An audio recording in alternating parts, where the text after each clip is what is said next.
S T Somashekar ಈಗ ಅವರ ಹಾದಿಯನ್ನೇ ಹೆಬ್ಬಾರ್ ಕೂಡ ಹಿಡಿತಾರನು. ಶಿವರಾಮ್ ಹೆಬ್ಬಾರ್ ಅಡ್ಡ ಮತದಾನ ಮಾಡುವಂತಹ ಸಾಧ್ಯತೆ ಇದೆ. STS ಬಳಿಕ ಶಾಸಕ ಶಿವರಾಮ್ ಹೆಬ್ಬಾರ್ ನಡೆ ಬಹಳ ಕುತೂಹಲ ಮೂಡಿಸಿದೆ. ಈಗ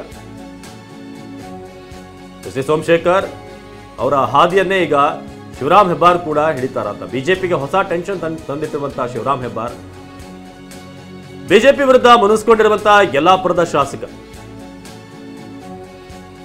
ಎಸ್ ಟಿ ಸೋಮಶೇಖರ್ ಹಾದಿಯನ್ನೇ ಈಗ ಹೆಬ್ಬಾರ್ ಕೂಡ ಹಿಡಿತಾರ ಅನ್ನೋದು ಈಗ ಸದ್ಯಕ್ಕಿರುವಂತಹ ಪ್ರಶ್ನೆ. ಈಗಾಗಲೇ ಅಡ್ಡ ಮತದಾನ ಎಸ್ ಟಿ ಸೋಮಶೇಖರ್ ಅವರ ಕಡೆಯಿಂದ ಆಗಿದೆ ಅನ್ನೋದು. ಈಗ ಶಿವರಾಮ್ ಹೆಬ್ಬಾರ್ ವಿಚಾರವಾಗಿ ಕೂಡ ಅದೇ ಪ್ರಶ್ನೆ ಇದೆ. ಇಬ್ಬರೂ ಕೂಡ ಅಡ್ಡ ಮತದಾನ ಮಾಡಬಹುದಾ ಅನ್ನೋದು.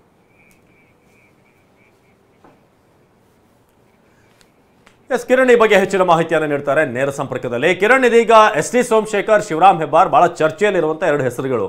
ಇದರಲ್ಲಿ ಈಗಾಗಲೇ ಎಸ್ ಟಿ ಸೋಮಶೇಖರ್ ಅವರ ಬಗ್ಗೆ ಒಂದು ಕ್ಲಾರಿಟಿ ಸಿಗ್ತಾ ಇದೆ. ಪ್ರಕಾಶ್ ಕಲರ್ ಕ್ಯಾಪ್ಸಿಕಮ್ ಕೃಷಿಯಲ್ಲಿ ಎಕರೆಗೆ 12 ಲಕ್ಷ ಗಳಿಸ್ತಿದ್ದಾರೆ. ನೀವು ಕೂಡ ಅವರಿಂದ ಕಲಿಬೇಕಾ? ಅವ್ರ ಜೊತೆ ವಿಡಿಯೋ ಕಾಲ್ ನಲ್ಲಿ ಮಾತಾಡಬೇಕಾ? ಈಗಲೇ ಫ್ರೀಡಮ್ ಆಪ್ ಡೌನ್ಲೋಡ್ ಮಾಡಿ. ಜೊತೆಗೆ ಅವರು ವಿಪ್ ಕೊಡೋಕ್ಕೂ ಕೂಡ ಅಲ್ಲಿ ಅವಕಾಶ ಆಗ್ಲಿಲ್ಲ. ಬ್ಯಾರಿಕೇಡ್ ಅನ್ನ ಅಲ್ಲಿ ಸರಿಸಿ ಅಲ್ಲಿಂದ ಹೋದ್ರು ಅನ್ನೋದು ಕೂಡ ಗೊತ್ತಾಗಿದೆ. ಸೊ ಏನೇನಾಗ್ತಿದೆ ಇಬ್ಬರ ವಿಚಾರದಲ್ಲಿ ಕಿರಣ್?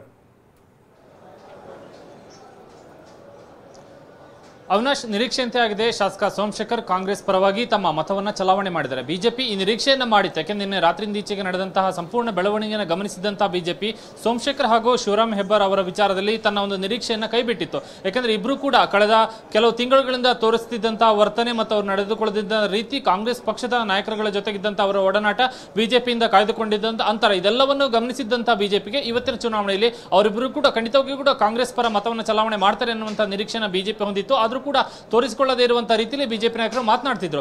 ಇವತ್ತು ಬೆಳಗ್ಗಿನ ವೇಳೆಗೆ ಅಂದ್ರೆ ಎಲ್ಲಾ ಶಾಸಕರುಗಳಿಗೆ ವಿಪಕ್ಷ ನಾಯಕರ ಕೊಠಡಿಗೆ ಬರುವಂತೆ ಸೂಚನೆ ಕೊಡಲಾಗಿತ್ತಾದರೂ ಕೂಡ ಆ ಸೂಚನೆಯನ್ನು ಧಿಕ್ಕರಿಸಿದಂತಹ ಶಾಸಕ ಸೋಮಶೇಖರ್ ವಿಪಕ್ಷ ನಾಯಕರ ಕೊಠಡಿಗೆ ಬರದೆ ನೇರವಾಗಿ ಮತದಾನ ಕೇಂದ್ರಕ್ಕೆ ತೆರಳಿ ಮತವನ್ನು ಚಲಾವಣೆ ಮಾಡಿ ವಾಪಸ್ ಅಲ್ಲಿಂದ ನಿರ್ಗಮಿಸಿದ್ದಾರೆ. ಇದಕ್ಕೂ ಮುನ್ನ ಅವರು ವಿಧಾನಸೌಧದ 3ನೇ ಮಹಡಿಗೆ ತೆರಳಿ DCM DK ಶಿವಕುಮಾರ್ ಅವರನ್ನ ಭೇಟಿ ಕೂಡ ಮಾಡಿದ್ರು. ಅವರ ಜೊತೆ ಮತದಾನ ಕೇಂದ್ರ ಸಮೀಪಕ್ಕೂ ಕೂಡ ಸೋಮಶೇಖರ್ ಬಂದಿದ್ರು. ಹೀಗಾಗಿ ಕಾಂಗ್ರೆಸ್ನ ನಿರೀಕ್ಷೆಯಂತೆ ಕಾಂಗ್ರೆಸ್ ಪರವಾಗಿ ಸೋಮಶೇಖರ್ ಮತವನ್ನು ಚಲಾವಣೆ ಮಾಡಿದರೆ, ಬಿಜೆಪಿ ಮತ್ತು JDS ನಿರೀಕ್ಷೆಯಂತೆ ಬಿಜೆಪಿ ಅಭ್ಯರ್ಥಿ ವಿರುದ್ಧವಾಗಿ ವಿಪ್ ಅನ್ನ ಉಲ್ಲಂಘನೆ ಮಾಡಿ ಇಲ್ಲಿ ಸೋಮಶೇಖರ್ ಮತವನ್ನು ಚಲಾವಣೆ ಮಾಡಿದ್ದಾರೆ. ಹೀಗಾಗಿ ಈಗ ಬಿಜೆಪಿ ಶಾಸಕ ಶಿವರಾಮ್ ಹೆಬ್ಬಾರ್ ಕೂಡ ಸೋಮಶೇಖರ್ ಅವರ ರೀತಿಯಲ್ಲೇ ಕಾಂಗ್ರೆಸ್ ಅಭ್ಯರ್ಥಿ ವಿರುದ್ಧ ಮತವನ್ನು ಚಲಾವಣೆ ಮಾಡಬಹುದು ಅನ್ನುವಂಥ ನಿರೀಕ್ಷೆಯನ್ನು ಈಗ ಬಿಜೆಪಿ ಇಟ್ಟುಕೊಂಡಿದೆ. ಸೋಮಶೇಖರ್ ಅಡ್ಡ ಮತದಾನ ಮಾಡಿರುವಂತಹ ಕಾರಣಕ್ಕಾಗಿ ಶಿವರಾಮ್ ಹೆಬ್ಬಾರ್ ಅವರ ಮತದ ಬಗ್ಗೆ ಯಾವುದೇ ನಿರೀಕ್ಷೆಯನ್ನು ಬಿಜೆಪಿ ಇಟ್ಟುಕೊಂಡಿಲ್ಲ.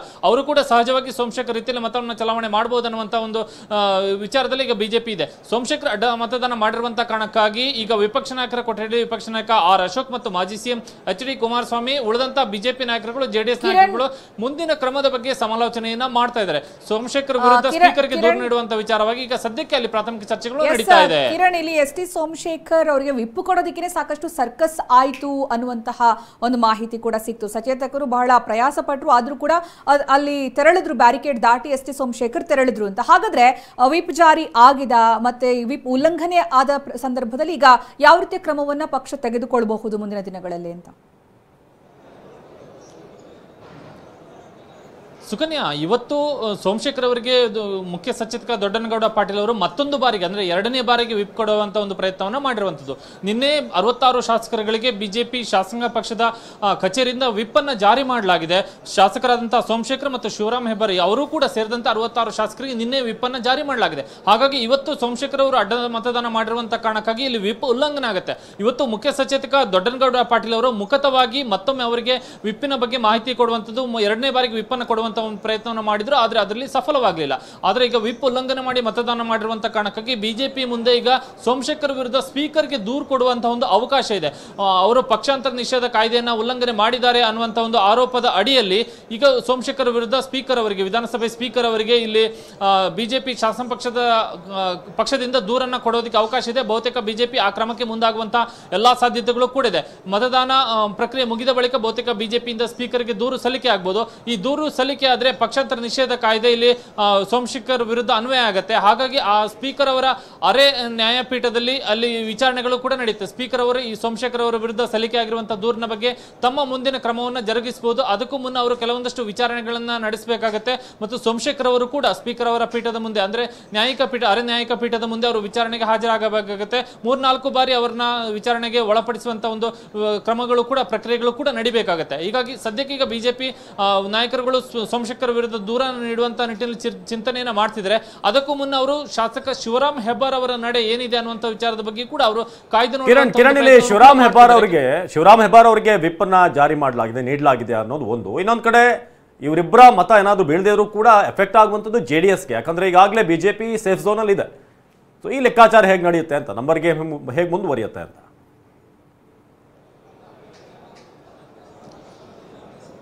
ಅವಿನಾಶ್, ಇಲ್ಲಿ ಶಿವರಾಮ್ ಹೆಬ್ಬಾರ್ ಅವರಿಗೂ ಕೂಡ ವಿಪ್ಪನ್ನು ಜಾರಿ ಮಾಡಲಾಗಿದೆ. ಎಲ್ಲ 66 ಶಾಸಕರು ಕೂಡ ವಿಪ್ಪನ್ನು ಈಗಾಗಲೇ ಕೊಡಲಾಗಿದೆ. ಇಲ್ಲಿ ಶಾಸಕರಂತ ಸೋಮಶೇಖರ್ ಮತ್ತು ಶಿವರಾಮ್ ಹೆಬ್ಬಾರ್ ಇಬ್ಬರಿಗೂ ಕೂಡ ಬಿಜೆಪಿ ಅಭ್ಯರ್ಥಿ ನಾರಾಯಣ್ ಸಾಬ್ ಬಾಂಡಗೆ ಅವರಿಗೆ ಮತವನ್ನು ಚಲಾವಣೆ ಮಾಡುವಂತೆ ಸೂಚನೆಯನ್ನ ಕೊಡಲಾಗಿತ್ತು. ಹೀಗಾಗಿ ಬಿಜೆಪಿ ನಾರಾಯಣ್ ಸಾಬ್ ಬಾಂಡಗೆ ಅವರಿಗೆ 46 ಮತಗಳನ್ನ ಹಾಕಿಸುವಂತ ಒಂದು ತೀರ್ಮಾನವನ್ನು ಮಾಡಿಕೊಂಡಿತ್ತು. ಹೀಗಾಗಿ ಸೋಮಶೇಖರ್ ವಿಪ್ಪನ್ನು ಉಲ್ಲಂಘಿಸಿ ಕಾಂಗ್ರೆಸ್ ಅಭ್ಯರ್ಥಿಗೆ ಮತವನ್ನು ಚಲಾವಣೆ ಮಾಡಿರುವಂತಹ ಕಾರಣಕ್ಕಾಗಿ ಇಲ್ಲಿ ಮತ್ತೋರ್ವ ಶಾಸಕರಿಂದ ನಾರಾಯಣ್ ಸಾಬ್ ಬಾಂಡಗೆ ಅವರಿಗೆ ಇಲ್ಲಿ ಬಿಜೆಪಿ ಮತವನ್ನು ಹಾಕಿಸಬೇಕಾಗತ್ತೆ.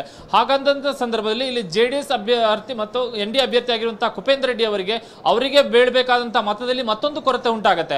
ಇಲ್ಲಿ ಶಾಸಕ ಶಿವರಾಮ ಹೆಬ್ಬಾರ್ ಅವರು ಕೂಡ ವಿಪ್ಪನ್ನು ಉಲ್ಲಂಘನೆ ಮಾಡಿ ಕಾಂಗ್ರೆಸ್ ಅಭ್ಯರ್ಥಿ ಪರ ಮತವನ್ನು ಚಲಾವಣೆ ಮಾಡಿದರೆ ಅಲ್ಲಿ ನಾರಾಯಣ್ ಸಾಬ್ ಬಾಂಡಗೆ ಅವರಿಗೆ ಹಾಕಿಸಬೇಕಾದಂತಹ ಮತದಲ್ಲಿ ಮತ್ತೊಂದು ಕೊರತೆ ಬೀಳುತ್ತೆ. ಹಾಗಾಗಿ ಬಿಜೆಪಿ ನಾರಾಯಣ್ ಸಾಬ್ ಬಾಂಡಗೆ ಪರ ಸೇಫರ್ ಸೈಡ್ ನಲ್ಲಿ ಮತ್ತೊಂದು ಮತವನ್ನು ಹಾಕಿಸಬೇಕಾಗತ್ತೆ.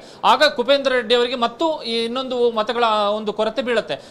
ಇಲ್ಲಿ ಇರುವಂತಹ ಬಿಜೆಪಿ ಮತ್ತು JDS ಬಳಿ ಇರುವಂತಹ ಒಂದು ಸಂಖ್ಯಾಬಲದ ಆಧಾರದಲ್ಲಿ ಇಲ್ಲಿ ಸೋಮಶೇಖರ್ ಮತ್ತು ಶಿವರಾಮ ಹೆಬ್ಬಾರ್ ಅವರು ಅಡ್ಡ ಮತದಾನ ಮಾಡಿದ್ರು ಕೂಡ ನಾರಾಯಣ್ ಸಾಬ್ ಬಾಂಡಗೆ ಅವರ ಒಂದು ಗೆಲುವಿಗೆ ಯಾವುದೇ ಸಮಸ್ಯೆ ಆಗೋದಿಲ್ಲ. ಆದ್ರೆ ಕುಪೇಂದ್ರ ರೆಡ್ಡಿ ಅವರಿಗೆ ಬೀಳುವಂತಹ ಮತಗಳ ಪ್ರಮಾಣ. ಧನ್ಯವಾದ ಕಿರಣ್.